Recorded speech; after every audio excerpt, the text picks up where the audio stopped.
겸손히 주를 섬길 때 괴로운 일이 아니다. 구주여 내게 힘주사 잘 감당하게 하소서. 인자 한 마리 가지고 사랑을 감화시키며 갈 길을 잃은 무리를 잘 인도하게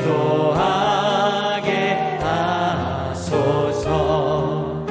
구주의 귀한 인내를 깨달아 알게 하시고 굳건한 믿음 주셔서 늘 승리하게 하소서. 장래의 영광 비추사 소망이 되게 하시며 구주와 함께 살면서 참 평강 얻게 하소서. 아멘.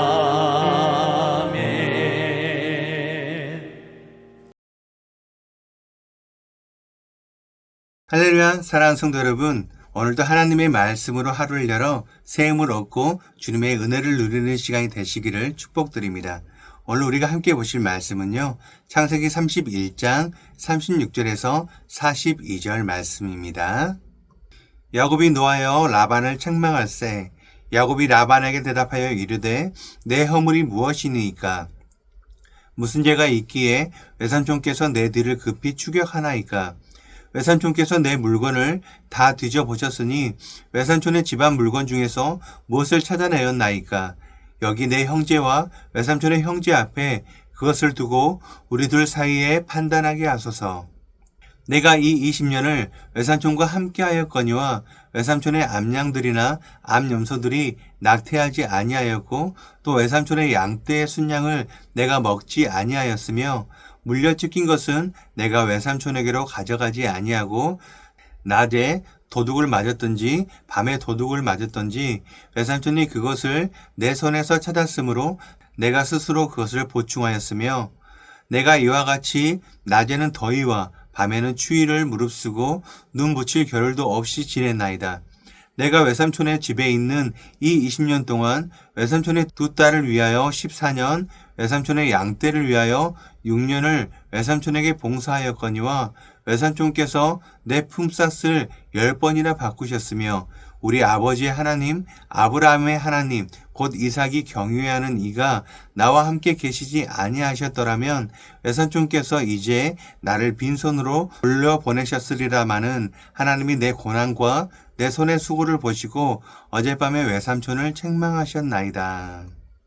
사랑하는 성도 여러분, 살면서 억울한 일을 당하고도 오랫동안 가슴에 묻어둬야 했던 그런 경험이 있으신가요? 오해를 받거나 부당한 대우를 받았을 때 언젠가는 반드시 진실을 밝히고 나의 정당함을 증명하리라고 다짐하며 마음속으로 수없이 그 상황을 뒤집어보던 그런 순간들이 있으셨을 거예요. 피해를 입었다는 그 억울함 속에는 역설적으로 나는 옳다는 강력한 자기 확신과 언젠가 정의를 실현하고 말겠다는 마음이 함께 담겨 있다는 것이죠. 우리 모두는 인생의 어느 지점에서 피해자의 자리에 서게 될 때가 있습니다. 직장이나 아니면 어떤 관계, 가정이나 우리가 만나는 그런 관계 속에서 우리는 상처받고 손해를 보는 그런 때가 생겨나요. 그때 우리의 본능은 증거를 모으고 우리의 무고함을 증명하며 마침내 가해자와 피해자의 자리를 뒤바꾸는 통쾌한 그 역전의 순간을 갈망합니다. 오늘 우리가 함께 나눌 말씀은 바로 이 통쾌한 역전의 순간을 보여줍니다. 20년의 세월 동안 라반에게 착취당하며 침묵했던 이 야곱이 마침내 입을 열어 자신의 억울함을 토해내기 시작합니다. 그토록 기다렸던 피해자가 가해자에게 반격하는 바로 그 순간이죠. 하지만 성경은 이 극적인 반전의 사건을 통해서 단순히 인간 세상의 정의 실현을 넘어서 하나님 앞에서 우리의 진짜 정체성이 무엇인지를 돌아보게 하는 훨씬 더 깊고 놀라운 진리의 법정으로 우리를 초대합니다. 라반의 드라뱀 수색이 실패로 돌아가자 모든 상황은 극적으로 역전이 되었어요. 라반은 명분을 잃고 침묵하게 되었고 그동안 억눌려왔던 야곱이 드디어 분노를 터뜨리며 공세에 나서게 됩니다. 지금까지 가해자였던 라반은 이제 야곱의 고발 앞에 선 피고인이 되었고 피해자였던 야곱은 자신의 정당한 권리를 주장하는 검사가 됩니다. 야곱의 항변은 철저하고 논리적이었어요. 36절 말씀입니다. 야곱이 노하여 라반을 책망할새 야곱이 라반에게 대답하여 이르되 내 허물이 무엇이니이까 무슨 죄가 있기에 외삼촌께서 내들을 급히 추격하나이까. 야곱은 라반의 부당한 추격의 명분이 없음을 분명하게 말을 하고 있습니다. 그리고 이어서 지난 20년간 자신이 얼마나 성실하고 정직하게 일했는지를 상세하게 증언해요. 맹수에게 찢겨 죽은 양들의 손해를 자신이 직접 배상을 했고 낮의 더위와 밤의 추위를 무릅쓰고 잠을 못 자며 양떼를 지켰고 부당하게 10번이나 품삯을 변경했던 라반의 착취 속에서도 묵묵하게 일했음을 조목조목 고발하고 있습니다. 이것은 완벽한 자기 변호입니다. 야곱의 주장에는 단 하나의 거짓도 없었습니다. 그는 100% 정직했고 라반은 100% 탐욕스러웠습니다. 세상의 그 어떤 법정에도 이 사건을 가져가더라도 판결은 명백할 것입니다. 야곱은 무죄이며 라반은 유죄입니다. 야곱은 의로운 피해자며 라반은 악한 가해자입니다. 그런데 자신의 완벽한 무죄와 정당함을 모두 증명한 야곱은 자신의 승리를 선언하며 놀라운 고백을 덧붙입니다. 바로 42절 말씀입니다. 우리 아버지 하나님, 아브라함의 하나님, 곧 이삭이 경외하는 이가 나와 함께 계시지 아니하였더라면 외삼촌께서 이제 나를 빈손으로 돌려보내셨으리라마는 하나님이 내 고난과 내 손의 수고를 보시고 어젯밤에 외삼촌을 책망하셨나이다. 야곱은 자신의 승리가 자신의 의로움이나 성실함 때문이 아니었음을 분명히 알고 있었습니다. 그는 자신의 힘으로는 결코 라반에게 벗어날 수 없는 연약한 피해자였음을 인정합니다. 그리고 자신의 구원과 승리는 전적으로 자신과 함께 해주셨던 하나님의 주권적인 개입과 은혜 덕분이었음을 선포하고 있는 것이죠. 야곱은 자신의 승리할 수 있었던 유일한 그 이유가 하나님이 자신과 함께 계셨기 때문임을 깨달은 것입니다. 이처럼 성경이 가르치는 승리의 원리는 내 힘으로는 아무것도 할 수 없는 피해자의 자리에 서서 전능하신 구원자를 의지하는 것입니다. 여기까지의 사건은 우리에게 큰 위로와 용기를 줍니다. 하지만 성경은 여기에서 멈추지 않고 우리를 훨씬 더 근본적이고 불편한 진실의 법정 앞으로 우리를 데려갑니다. 바로 하나님 앞입니다. 우리는 라반과의 관계에서는 의로운 피해자일 수 있습니다. 그러나 거룩하신 하나님 앞에서 우리는 어떨까요?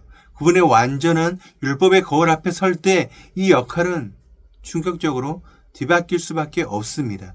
이 세상에서 피해자였던 바로 우리가 하나님 앞에서는 그분의 마음을 아프게 하고 그분의 법을 어긴 명백한 가해자임이 드러나기 때문이죠. 우리는 스스로 하나님의 뜻을 어기고 불순종했고 마음으로 이웃을 미워하고 음란한 생각을 품었고 하나님보다 더 다른 것을 사랑하는 우상 숭배의 죄를 저질렀습니다. 사탄은 하늘 법정의 검사가 되어서 우리가 저지른 이 모든 죄악의 목록을 가지고 우리를 고소합니다. 이 하나님의 법정에서 우리는 야곱처럼 우리의 의로움을 주장할 수가 없습니다. 우리에게는 단 하나의 변론도 단 하나의 조각의 의도 없습니다. 우리는 유죄 선고를 받을 수밖에 없는 명백한 가해자입니다. 이때 우리가 할 수 있는 유일한 길은 과연 무엇일까요? 그것은 나는 억울한 피해자라는 그 주장을 포기하고 나는 죽어 마땅한 가해자임을 인정하는 것입니다. 그리고 법정의 판사이신 하나님께 오직 자비와 긍휼만을 구하는 것이죠. 바로 이 지점에서 가장 놀라운 역전이 일어나게 돼요. 우리가 가해자로서 유죄 판결을 받아야 할 그 순간에 그 법정의 판사이시자 우리의 죄로 가장 큰 고통을 당하신 궁극적인 피해자이신 하나님께서 친히 피고석으로 내려오십니다. 그리고 독생자 예수 그리스도를 통해서 우리의 모든 죄값을 대신 치러주시죠. 십자가는 하나님께서 우리의 가해 행위로 인해서 얼마나 고통을 받으셨는지를 보여주는 동시에 그럼에도 불구하고 우리를 얼마나 사랑하셔서 용서하기를 원하시는지를 보여주는 가장 위대한 증거입니다. 사랑하는 성도 여러분, 야곱은 라반과의 인간 법정에서 자신의 의로움을 증명해서 승리를 했습니다. 그러나 그것은 일시적인 승리였습니다. 우리에게는 그보다 훨씬 더 중요한 영원한 운명이 걸린 하나님의 법정에서의 판결이 남아있다는 거예요. 그 법정에서 우리는 어떤 모습으로 서시겠습니까? 세 가지 결단을 우리가 들으시길 바랍니다. 첫 번째, 인간관계 속에서 피해자라는 그 정체성에만 머무르지 않아야 합니다. 우리가 사람에게 억울한 일을 당했을 때 우리는 아파하고 힘들어할 수가 있습니다. 그러나 그 피해자 의식이 하나님 앞에서도 나의 정체성이 되지 않도록 내버려둬서는 안 된다는 것이죠. 두 번째입니다. 하나님 앞에서 가해자로서 자신의 실존을 정직하게 인정해야 합니다.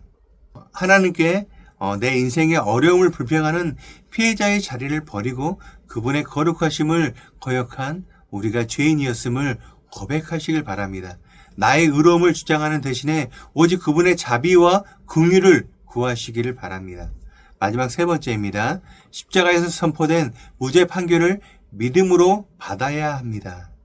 사랑하는 성도 여러분, 예수 그리스도 안에서 하나님께서는 죄인된 우리를 향해서 무죄를 선포해 주셨습니다. 정죄가 아닌 용서를, 그리고 심판이 아닌 입양을 선언해 주셨습니다. 궁극적인 피해자께서 우리를 위해서 모든 것을 다 지불해 주셨기 때문이죠. 이 놀라운 은혜의 판결이 사탄의 모든 고소와 우리의 내면의 죄책감을 잠재우게 하시길 바랍니다. 이제 우리는 누가 더 억울한 피해자인지를 경쟁하는 것이 아니라 우리가 동일하게 죽어 마땅한 가해자였지만 동일한 은혜로 용서받았음을 감사하는 죄인들의 공동체가 되어야 합니다. 이 은혜를 기억할 때 비로소 우리는 우리에게 상처 준 또 다른 가해자들을 용서할 힘을 얻게 될 것입니다. 인간 법정에서의 승리는 우리에게 잠시의 통쾌함을 줄 뿐입니다. 하지만 하나님과의 그 법정에서 은혜로 얻는 승리는 우리에게 영원한 생명과 자유를 주게 됩니다. 이제 세상의 법정을 떠나 은혜의 법정으로 나아가시길 바랍니다. 가해자였으나 용서받은 자녀로서 주님이 주시는 참된 기쁨과 자유를 누리며 살아가는 저와 여러분이 되시기를 주님의 이름으로 간절히 축원드립니다. 우리 함께 기도하시겠습니다. 공의로 세상을 다스리시고 십자가의 사랑으로 우리를 품어주시는 자비로운 하나님 아버지, 오늘 말씀을 통해서 늘 억울한 피해자인 척 살아왔던 우리의 실체를 하나님의 거룩한 법정 앞에 세워주시니 감사합니다. 저희는 늘 다른 사람과 세상을 탓하며 스스로의 의로움을 주장했지만 실상은 하나님의 거룩한 법 앞에 날마다 우리는 그 죄를 지으며 주님의 마음을 아프게 한 영적인 가해자였음을 눈물로 고백합니다. 이 교만하고 어리석은 죄인을 용서하여 주시옵소서. 저희가 마땅히 받아야 할 진노의 심판을 저희의 죄로 인해 가장 큰 피해자가 되시는 주님께서 친히 십자가 위에서 모두 담당하셨다는 이 놀라운 복음의 진리가 오늘 저희의 심령 가장 깊은 곳에 새겨지게 하여 주시옵소서. 그 무엇으로 갚을 수 없는 사랑을 받았사오니 이제는 더 이상 억울함에 매여 사는 인생이 아니라 모든 것을 용서받은 자의 자유와 감사로 살아갈 수 있게 해 주시옵소서. 우리에게 상처 준 이들을 그리스도의 마음으로 용서할 힘을 주시고 우리 교회가 서로의 허물을 판단하는 날선 법정이 아니라 동일한 은혜로 용서받은 죄인들이 서로를 끌어안고 위로하는 따뜻한 은혜의 공동체가 되게 하여 주시옵소서.